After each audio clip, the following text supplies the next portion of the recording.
Hey guys, this is Bear Gaming and welcome back to our channel. So we are here again as promised on our second video for today, and we are going to discuss the last two main Fatecores in Exos Heroes, and these are End of Days and Suns in Time. So far, Exos Heroes doesn't have any new themes released at the moment. And lately, we've been receiving just rebanners. So, again.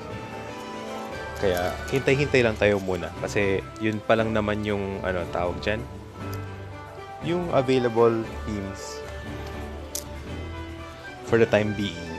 Pero, there are already some leakages or mga hints about the new coming Fatecore, and if na-notice nyo, if you're checking Twitter or the Discord page, so you can see that there is a Fatecore for Minea, Karin,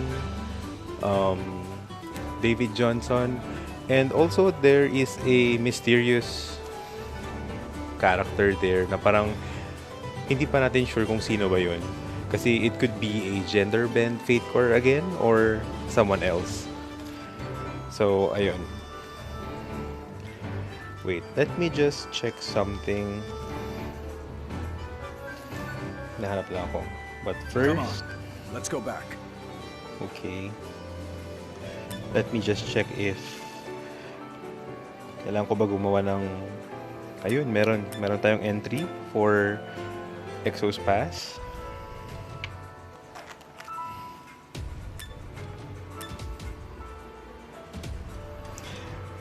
So, about this guys, if you can see, there is a bonus mission that says use the back row balance formation.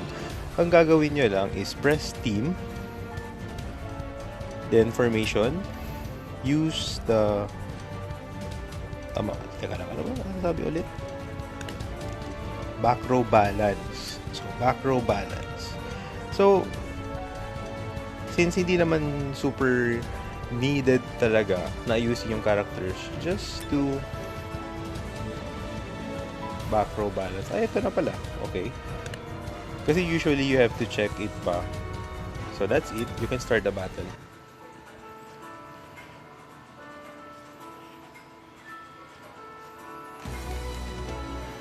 Piloting an airship. Engaging in battle. Can't dodge this! That's there. Just press auto button and it will just go on its own. Magbabattle lang siya. And the battle is short. Be trapped in there. Face your death.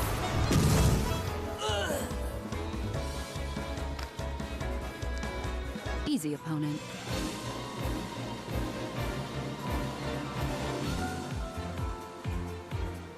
So yeah.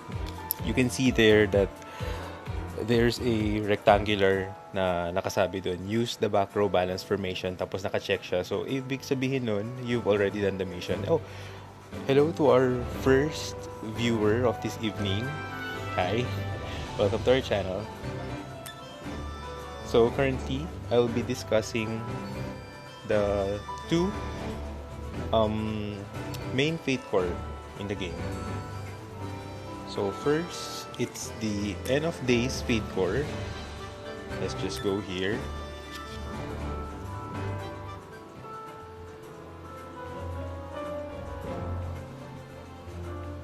Okay, this is End of Days. So, the End of Days Fatecore was released last March 31, 2022. So there are only 3 heroes here, and the first one, our Gold Fatecore, is Arcadia Awakened Zeon. So just an information guys, this is another character. Although this is the same Zeon in the story, our main hero in Exos Heroes, ito pa rin siya, pero ano ba, how do I explain it? The game made another Zeon to be the awakened Zion. Kasi there's a part of the story there, parang medyo maging spoiler to. Kasi may nangyari kay Zion. So something happened to Zion and he was cured. And when he was cured, parang his powers awaken. Or is it awoken? Kasi tapos na. Parang yun nga. So his powers awakened and thus there is awakened Zion. So I don't know, the game decided to make another character kasi iba yung ano niya eh. Iba yung skills niya, iba rin yung battle style niya. So although he's still using the sword, ganon. So let's check his passive. Para aware lang kayo kasi we have some members in the guild, especially the new ones, who often ask, is Awakened Zion the same Zion? Yung Rude Zion or the one who has the groom costume, Orange Fatecore? So the answer is no. This is a total different character. But based on the story, Zion is just one. So yun lang, so that you won't get confused. So the passive is Camaraderie. It says here, gains 1 mana for each surviving back row allies besides self at the start of own turn. So you can see here, Unstoppable. So this is the main theme of the, main passive of the theme na End of Days or Wanderers of the End. So just don't be confused also with this kasi parang may other name siya. So End of Days is also known as Wanderers of the End. It says here, Unstoppable purges all barrier from the attack target if enemy has a barrier. So ano daw to eh? Awakened Zion is specialized with heroes na may mga shields, like mga, di ba, some of the knights like Ulum or sino pa ba, si Naomi, they provide shields to their allies. So Awakened Zion can remove that. Base here, purges all barrier from the attack target if enemy has a barrier. So since Zion has an AoE attack, so he can purge that and afflicts target with nullify buff for 8 turns upon successful purge. So there's nullify buff. That means your enemies cannot heal, produce shields or any healing regeneration kasi those are buffs like increased attack, increased defense. So for 8 turns they cannot do that. So here is his special passive, yung kay Awakened Zion mismo, Dust Blade. Increases critical hit rate of all allies equipped with Wanderers of the End theme, Fatecore by 5%. So Zion only has 2 teammates here, si Dana and si Yoa. So his first skill here is Despair Slice. It says here, deals 375% damage to one enemy and 80% chance to afflict target with burn to deal 112 damage every turn for 5 turns. Alright, so this is the AoE. So it's not the skill 1 but the skill 2. It says here, Doomsday Strike deals 178% damage to all enemies and 60% chance to afflict target with Bind for 5 turns. And if target is in front row, deals 80% piercing damage. So I guess delikado talaga to mga knights sa kanya. So the first Black Fatecore here is Scavenger Dana. And her passive is Concentrated Fire. It says here, increases own hit by 20%. And she also has the Unstoppable main passive. Her first skill is Milky Way Festa. Deals 63% damage to all enemies and 45% chance to afflict target with Nullify buff for 4 turns. And her second skill is Mop the Deck. Deals 262% damage to one enemy and 70% chance to decrease dodge of target by 40% for 8 turns. And the last hero here for the End of Days team is End of the World Sioa. Wow, that's something. That's quite a nickname. Imagine yun, End of the World. So her passive here is Spring Wind, grants heal over time to self that heals for 8% of own max health every turn for 5 turns when own health falls to 50 or below after receiving damage, 1 time per battle. And she also has the Unstoppable main passive. Then her first skill is Severed Way Home. Heals all allies by 17% of own max health and cleanses 1 debuff from ally. So that's just 1. And her second skill is Incomplete Highness. Deals 127% damage to all enemies and grants Resurrect to ally with the highest attack for 9 turns. So that's only 1 ally. She can only revive or resurrect 1 ally. That's too bad, di ba? Maganda sana kung lahat. Pero, but then, she will be very powerful if they will put that na resurrects all allies. So let's go to the skill animation. So this is Zeon. You can see he has a parang cape-like sa side view there, and he has a sword. So this is the appearance effect. I don't have time for jokes. Every second matters to me.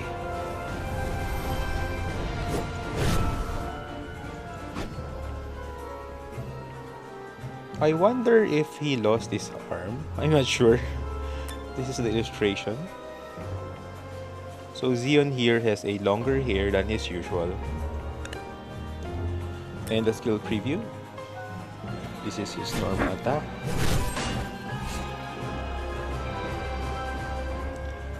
And his first skill.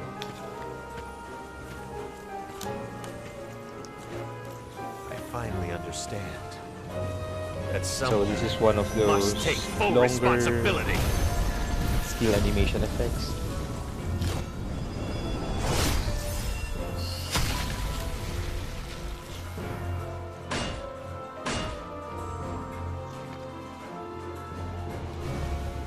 You'll And realize his in second the skill. end the size of this unavoidable despair.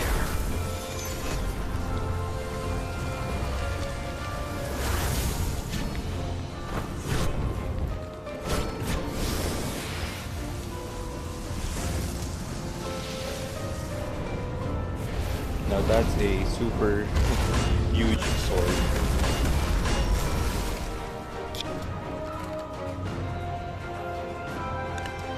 And then here's the hero story. And also, take note guys, his attack type is Chaos, while the original Zeon is an attack type character. So Awakened Zeon is a Chaos type character. So that's also the difference. Pero he has the same element, which is fire. So next, we are going to check Dana's skill animation. So this is the appearance effect. So ayun pa rin siya, cutesy as always, even though she looks like a pirate here. The skill animation, illustration, and the skill preview.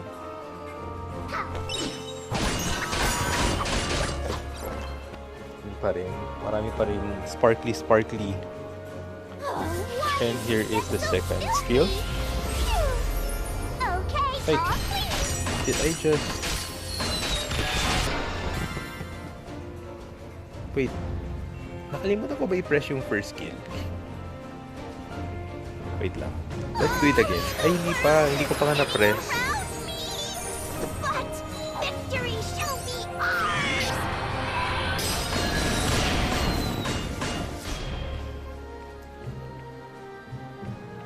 Okay, so that's Dana.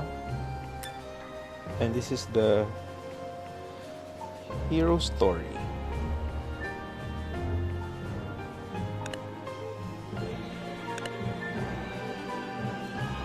And then let's go to COA.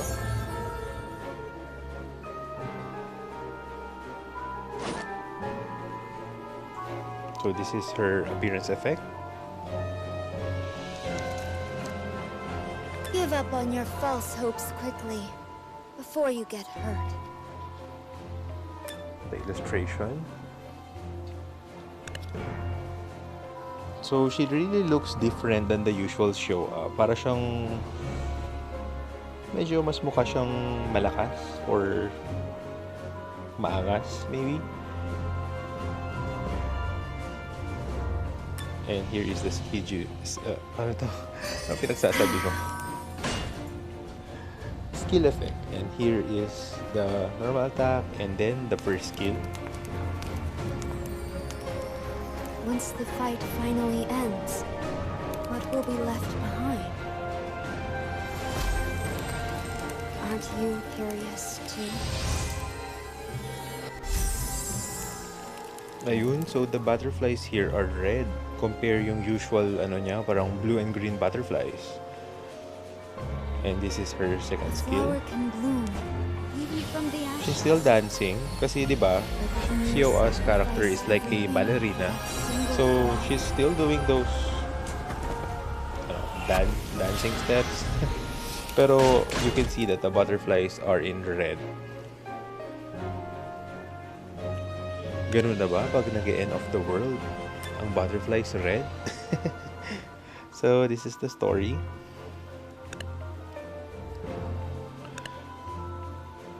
And there you have it. These are the heroes for the Wanderers of the End or End of Days Fatecore team. So now, let's go to the last main Fatecore of the game. So, we are still waiting for the new theme to come. Maybe that could be next week. Kasi for this week and last week, it's just a rebanner for the Great Brune and Black and White. So, although for sure there will definitely be a new Fatecore because there are leakages. Again, I just mentioned this earlier when I started this video. There are image leaks wherein there are really new Fatecores coming. Pero it wasn't mentioned kung ano ba talagang klaseng theme. Pero we'll see. So I think talaga baka Monday. And also, maybe that's part of the Season 6 update. I'm not yet sure.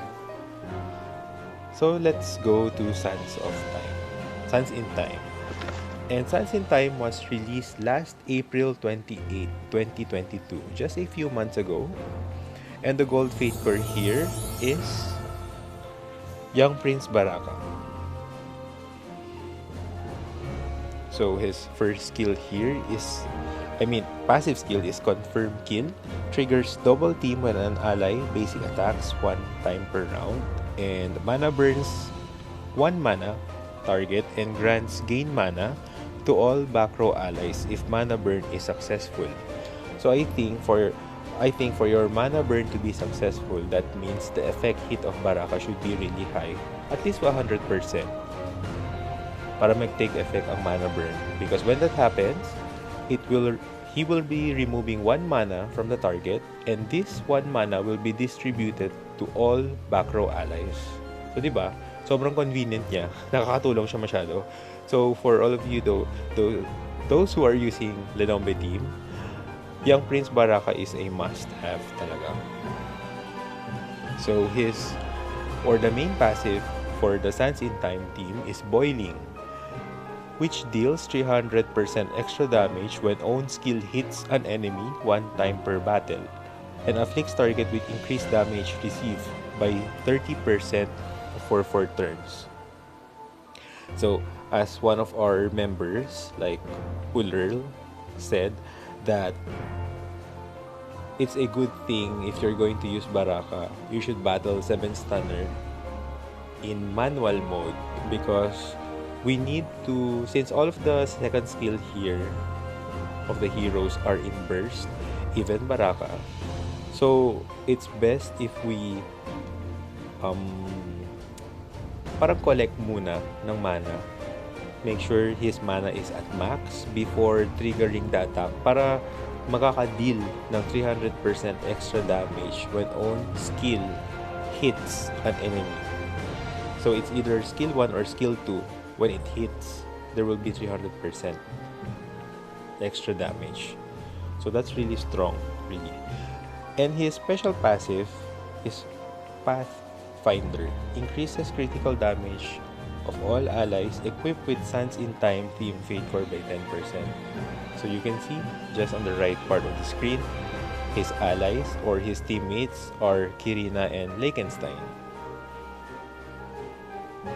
So when they are together, or all three of them, so meron sila nun. So his first skill is Sword of the Desert.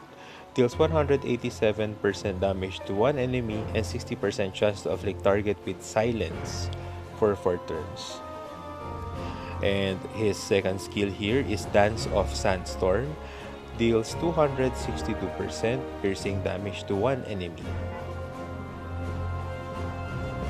So our first black Fatecore here is Valle de la Luna Kirina. Valle de la Luna, I think that's in Spanish. In Spanish, it's Dance of the Moon. So her passive is Speedy Dash.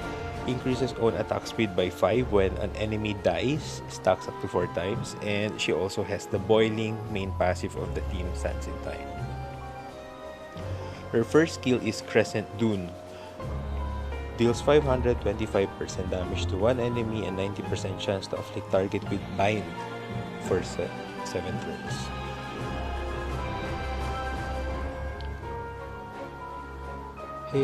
Her second skill, is tama ba? Oh no. No.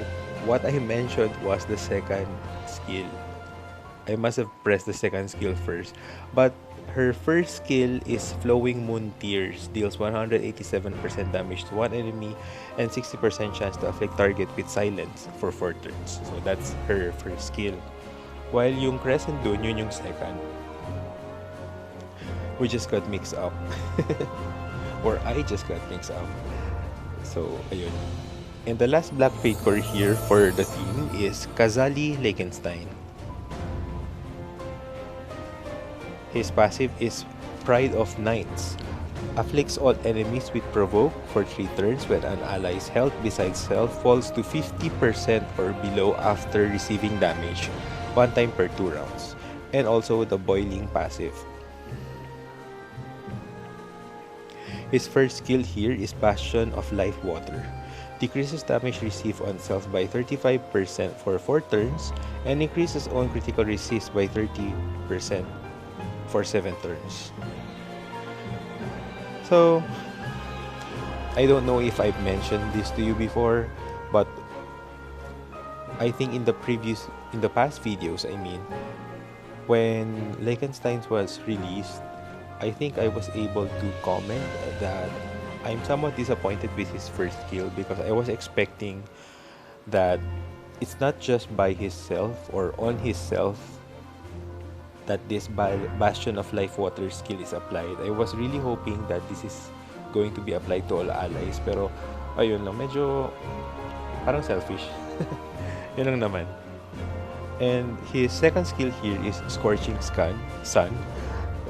Deals 525% damage to one enemy and deals extra damage equal to 10% of own max health. So that's it, and let's proceed to the skill animation. So you can see here the young Prince Baraka, he has a hyena as a mount so that he could travel and instead of a camel kasi 'di ba It looks like they are from the desert. Based from the theme, it says sands in time. So what comes up into my mind is a desert. And he looks like yung si Aladdin, 'di ba? So 'di ba? Para silang sa desert, ganon. And instead of a camel, Baraka rides a hyena. So this is his appearance effect. Knows no mercy again. So ayun, the style of Baraka wherein meron siyang pa-close up. And the illustration. And then the skill preview. So this is his normal attack. And then the first skill. Let's break through.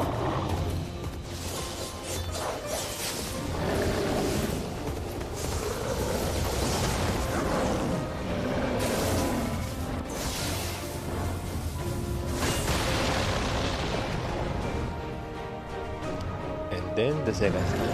Time to have some fun. And that's it for today.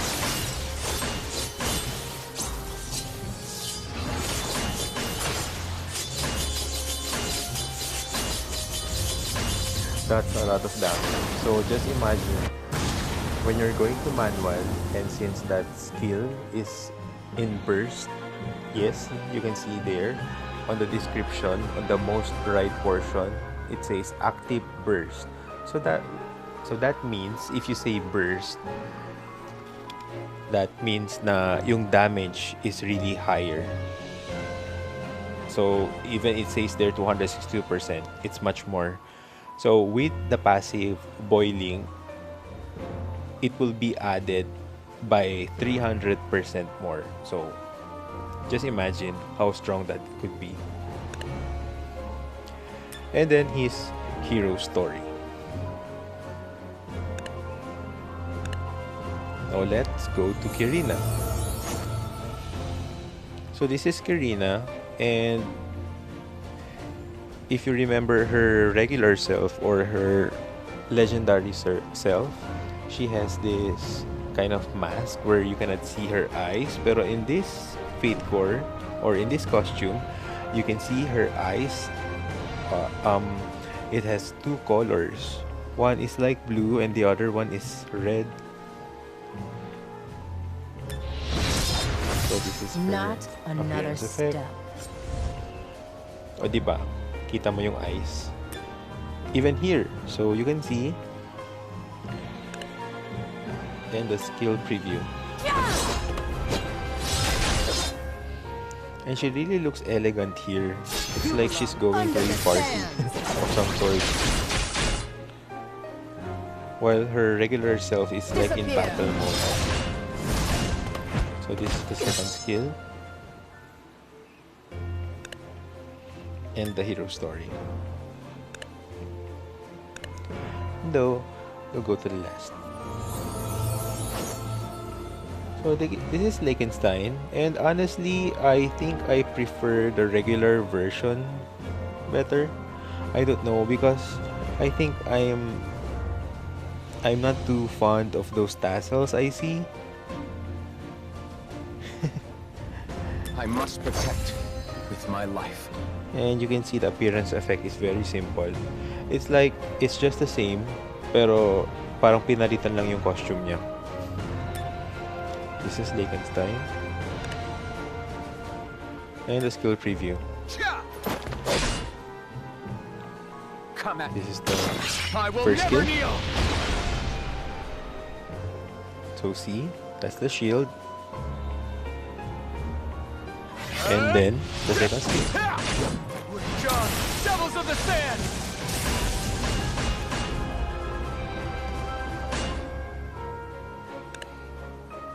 And the hero story.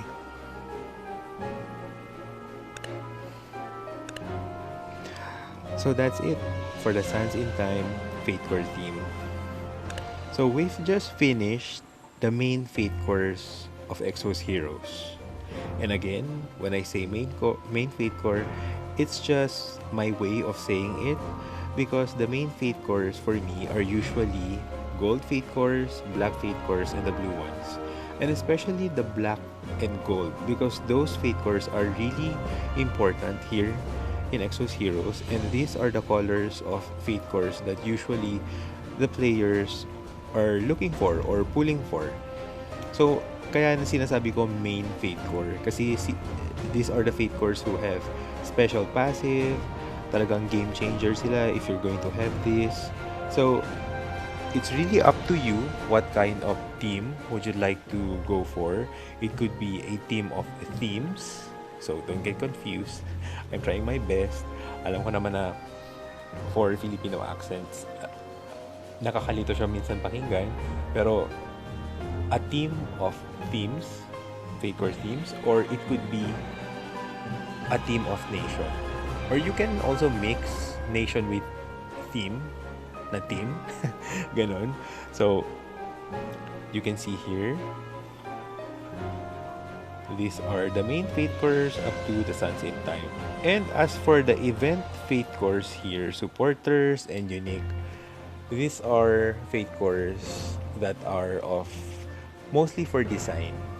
Yes.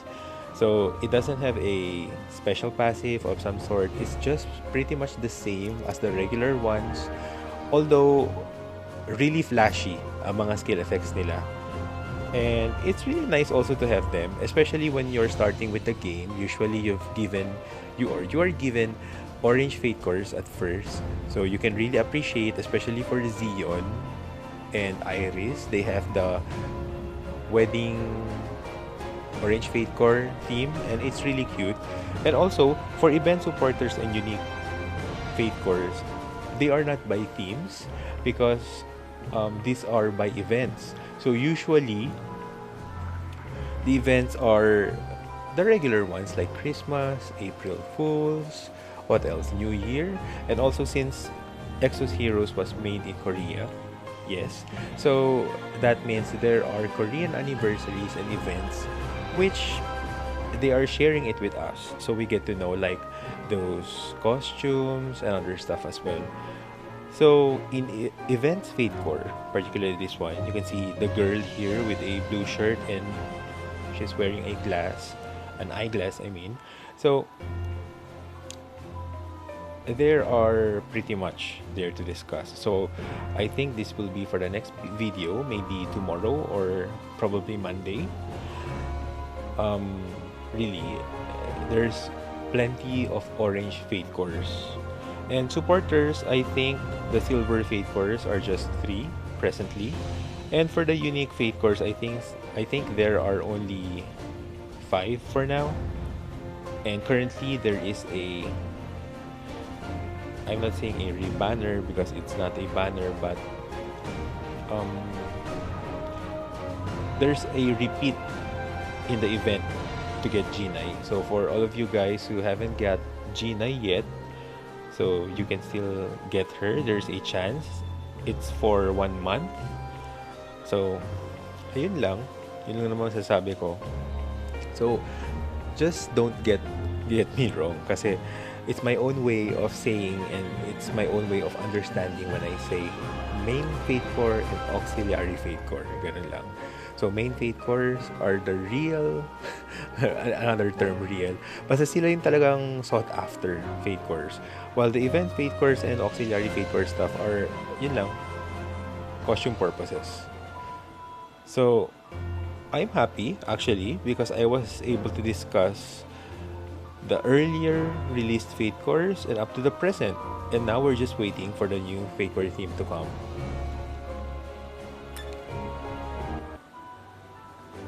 So you can see here in the events tab, on the upper right portion, you can see get the red. So that's G9 again. And here is the mythic. I got another ticket again. So I'm just saving up until I will reach, or I will have around 50 tickets. You can see here on the recruit button for me. You can see above there are 44 tickets already and I need 50 because if you see below, there's steps, step 1, step 2, up to 5. So 5 steps, and just below that you can see it's either I can pull one time or by 10. So it says here 10, 11 times. 11 times because it's 10 plus 1 usually. So I'm going for that because there's always a chance you'll get one Fatecore from the bonus. And for every summon you do, the 10 plus 1, or for every step you do, every time you summon the 10 plus 1, you'll get one black Fatecore randomly. So all in all here's a chance for you to get 5 random Fatecores. It's either black Fatecores that you already have. Well, that's good because you'll be able to fusion them, and you know how fusioning your Fatecores is really important if you reach up to 5 because you'll be able to help your friends. And also, there's a chance that you'll be getting Fatecores that you don't have yet. So that's your chance there. So the Great Rune here, I just opened the banner.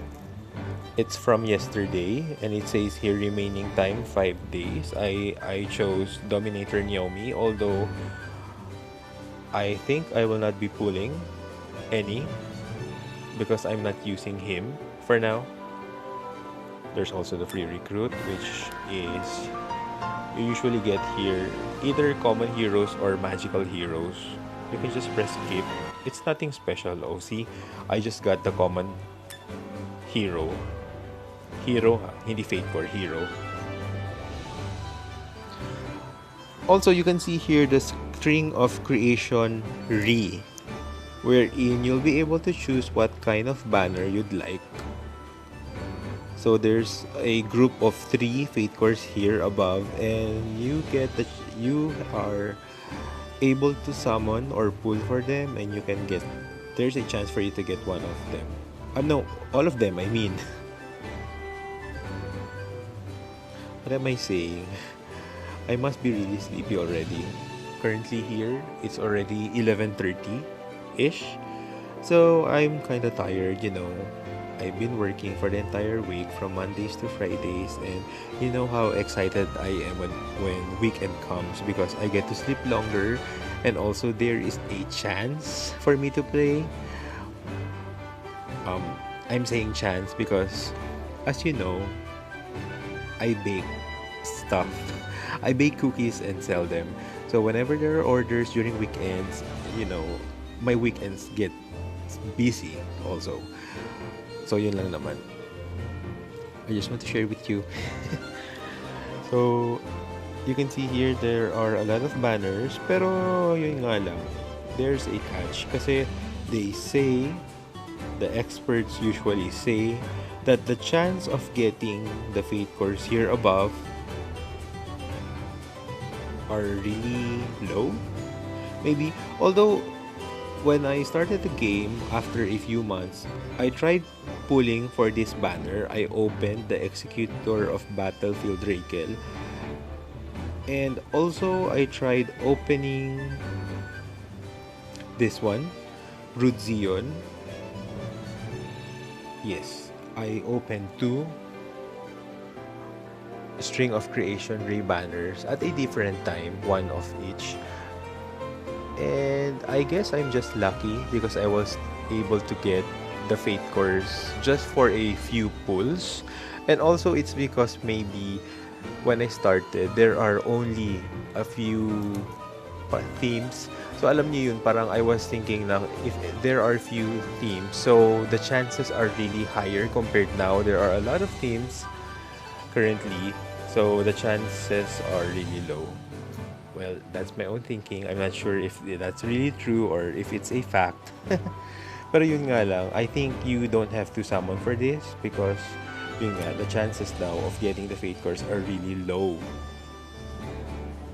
So the current nation recruit here is from Wonderland, and I'm still waiting for Greenland because I really want to get one last copy of Fated Battery so that I'll be able to complete her signature force, which I really want to finish soon so that I can continue with Dorca's signature force. So also let's check. I've already finished my dailies and also my weeklies, so that's complete. I have nothing to worry about. this patch. I think this was finished when we were doing the Fatecore, so let's just So, continue. what you want is this? Everything will be great. Oh, there should be no... It's really a good thing they invented the send all button now, so I don't have to press one by one anymore. You can see the summon artifact button, just pull free. So you don't have to worry guys when you get common or magical artifacts, because what you could do is to go to the inventory and go to the artifact button and just scroll all the way down until you reach to the common, rare and magical ones, and what you should do is to disassemble. Oh, you can only disassemble the rare ones, and as for the magical and common, you can sell, so that's okay, because this might cost to fill up your inventory space. Just sell because it's really nothing special. Pero what you should do is to just keep the purple ones, because this will come in handy.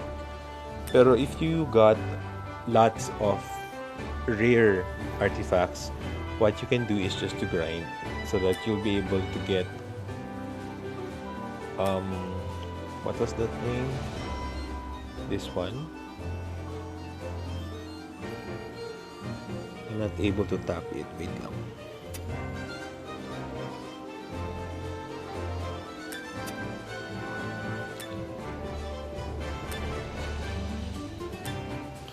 It's not showing. Pero those powders there are a currency actually, because you can buy artifacts here in your... Oh, it's called artifact stigma. So when you get these, and when you have enough, like if you want to summon for gold artifacts, it costs around 520 artifact stigma. So you can see, I think I can buy one, but for now I won't because I don't need any of them yet. And so for legendary artifacts, it costs just 170 artifact stigma, and you can also get sealed or recovered article here. These articles are used to enhance or level up your artifacts.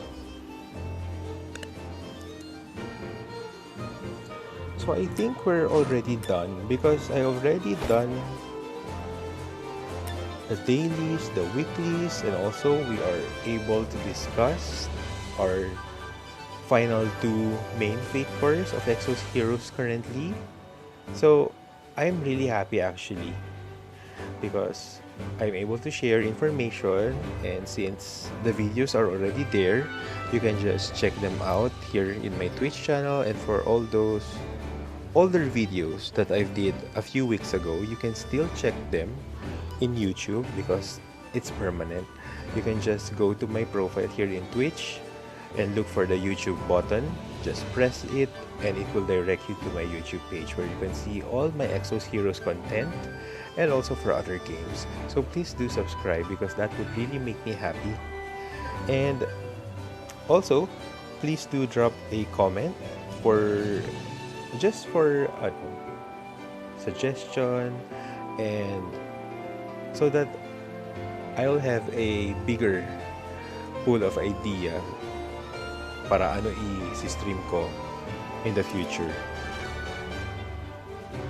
Pero for sure, there will be more Exos Heroes content here. So that's all for today, guys. Thank you for hanging out with me, and also ano ba? For watching my videos also. And please do share to your friends if you want your friends to play Exos Heroes also. And ayun lang. So have a great evening, have a great weekend, and I'll see you soon again. Take care.